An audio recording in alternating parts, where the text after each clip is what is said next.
El clima poético de mi país.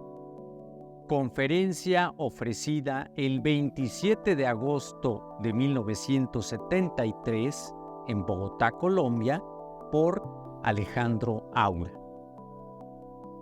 Quisiera hablar un poco del clima poético de mi país. No soy un erudito ni mucho menos, pero el asunto me toca tan de cerca por afinidad espiritual y por razones de sangre que es para mí, más que otra cosa, el hacerlo un gozo. Leí decir al poeta Mayakovsky que no se puede entrar al corazón con botas. Y conste que Mayakovsky fue el gran cantor de la Revolución Rusa. Les pido a ustedes humildemente que se quiten las botas para este brevísimo viaje por el corazón de mi país. No solo pesadas pirámides y duras cabezas de basalto hacían mis antepasados, no solo cantos de guerra, afiladas obsidianas y largos venablos. Había poetas y filósofos y muy finos artesanos. Tzintzuntzan, que en la lengua purépecha quiere decir lugar de colibríes, se dedicaba a cazar estas sutiles aves para, con su codiciada y lujosísima pluma, hacer bellos mantos y penachos en los muy variados colores del diminuto plumaje. La labor de separación, selección y trato debió hacer sumamente delicados a los habitantes de esta región lacustre. Un pueblo inculto no hace tan grandes trabajos para conseguir belleza. O los papantecos, dedicados también a la plumería de muy variadas aves, o la enorme cantidad de pueblos dedicados nada más al cultivo de hermosas flores por el solo gusto de ofrecerlas para adorno y perfume pasajeros. O los plateros y orfebres, tecpanecas o zapotecas, con su vida dedicada a los metales nobles, a darles a los demás nobleza y elegancia. Claro está que cada quien vivía de su trabajo, incluso los poetas que se dedicaban a componer cantos y enseñar a las nuevas generaciones a componerlos. A todo el mundo le importaba que hubiera creadores de belleza, o los finos alfareros que hacían de los platos para comer regalo a la vista y vehículo para decir que el hombre es grande e importante. Si a un mexicano antiguo se le hubiera dicho que el hombre está nada más en la tierra para consumir satisfactores en mezquina soledad, el mexicano se habría echado a reír. No, señor, ¿cómo cree usted?, habría contestado. Estamos aquí para hacer que la vida entera del universo continúe, para hacer que los astros se muevan y salga el sol. Somos responsables del orden cósmico y usamos la belleza para equilibrar nuestra baja condición de mortales con la altísima de los dioses. También había quienes cultivaban excelentes y muy variadas frutas, o que extraían abundante miel de los panales y riquísimas variedades de peces del mar. Y todo esto para sí y para los demás. Las artes culinarias, como se sabe, alcanzaron refinamientos prodigiosos que con certeza harían sentirse bien al pueblo que las producía y disfrutaba. Mis antepasados, señoras y señores, eran personas cultas. A los feraces jardines de Huejotzingo acudían los poetas príncipes y filósofos de Chalco, de Cholula, de Cuauhnáhuac, de Culhuacán, de Tlatelolco, de Tenochtitlan y de la señorial Texcoco, productora de sal, el rey sabio poeta Nezahualcóyotl, para cultivar palabras. Allí se hacía el diálogo de la flor y el canto. Inxóchitl, Incuicatl, símbolo de lo efímero y de lo que permanece, de la belleza natural y la belleza creada, símbolo de la capacidad del hombre de trascender su precaria naturaleza. Y allí Nezahualcóyotl ponía ante el honrado juicio de los demás sabios y poetas sus altas creaciones literarias, y todos se esforzaban por alcanzar un punto más en comprensión y en hermosura. Después tuvieron mis antepasados algunos problemillas. Aparecieron mis otros antepasados, los españoles, un poco menos refinados y embotados por el cristianismo, quienes, de no haber sido por sapientísimos clérigos que con ellos llegaron, habrían acabado con la cultura y el arte indígenas.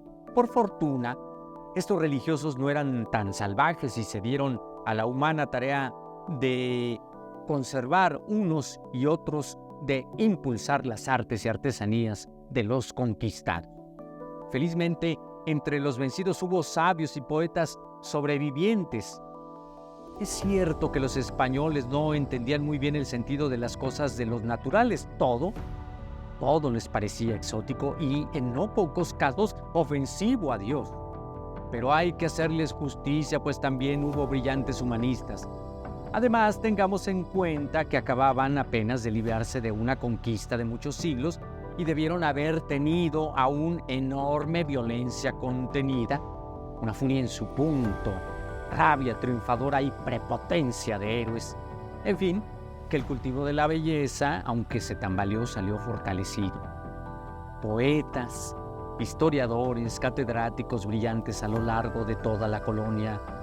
Fernando de Alba, Ixtlilxóchitl, Sor Juana Inés de la Cruz, Juan Ruiz de Alarcón, y a lo ancho qué de obras monumentales de arquitectura refinadísima: Tonancintla, la Capilla del Rosario, la Catedral de Zacatecas en piedra carnal, la Casa de Ejercicios del Señor de Atotonilco y miles de edificios que no podría nombrar en varios días de enumeración continua.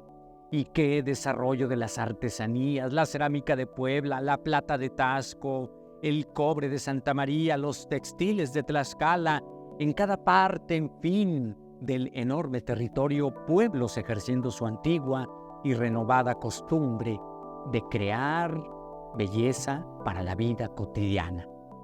Y Vasco de Quiroga, y Carlos de Sigüenza y Góngora, y Bernardo de Balbuena, y Francisco Javier Clavijero, y tantos más que con alta fiebre interior rasgaban la cáscara de la tierra nueva. Una vez completado el mestizaje, una vez terminada la labor de indios y españoles de hacer hijos para una raza nueva, ocurrió la inevitable y sana independencia. A partir de allí, mis antepasados cercanos, ya casi mexicanos a los de ahora, se dieron a la tarea de averiguar qué cosa era ser mexicano, porque no había otros mexicanos en el mundo de donde tomar ejemplo. La búsqueda fue conmovedora. Es necesario conocer a José Joaquín Fernández de Lizardi, a Lucas Alamán, a Guillermo Prieto, a Altamirano, a Manuel Paino, a tantos brillantes intelectuales en busca de las características de nacionalidad de un pueblo que es muchos pueblos, muchos lenguajes diferentes, muchas contradicciones y mucho dolor de un nacimiento a la vida moderna tan arduo, tan lastimoso.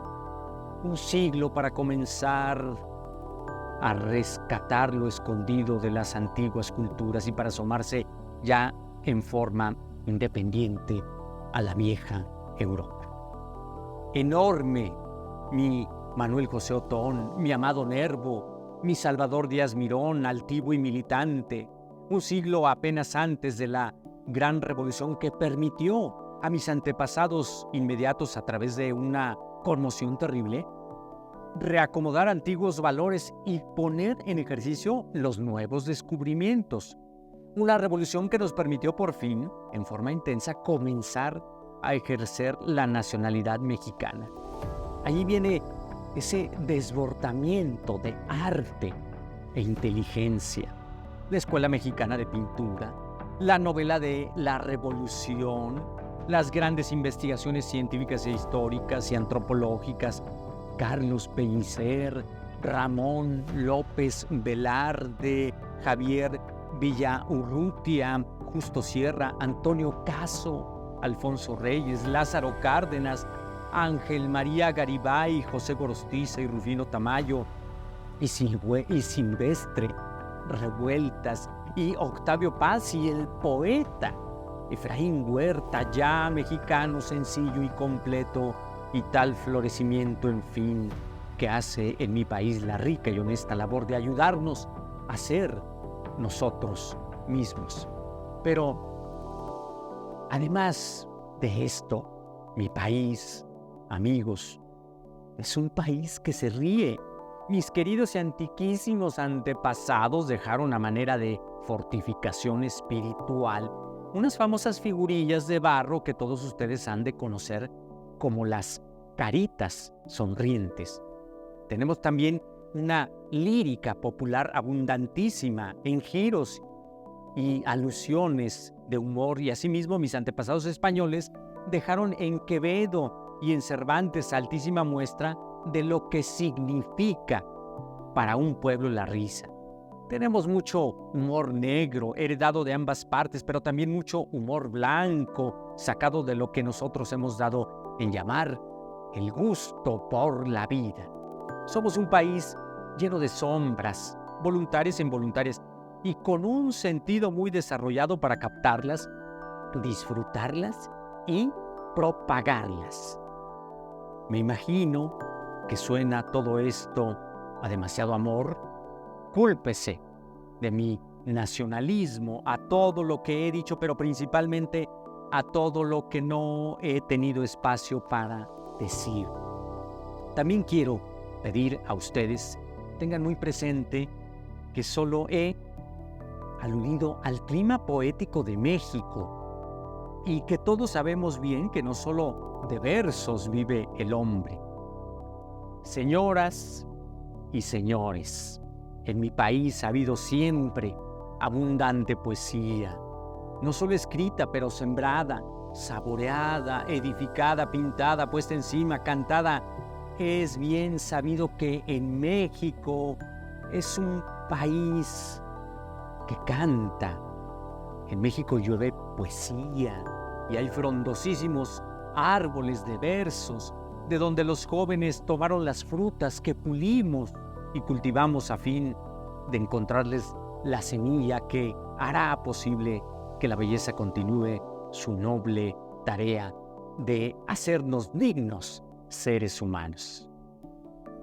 Muchas gracias. Pueden ustedes de nuevo calzar sus botas.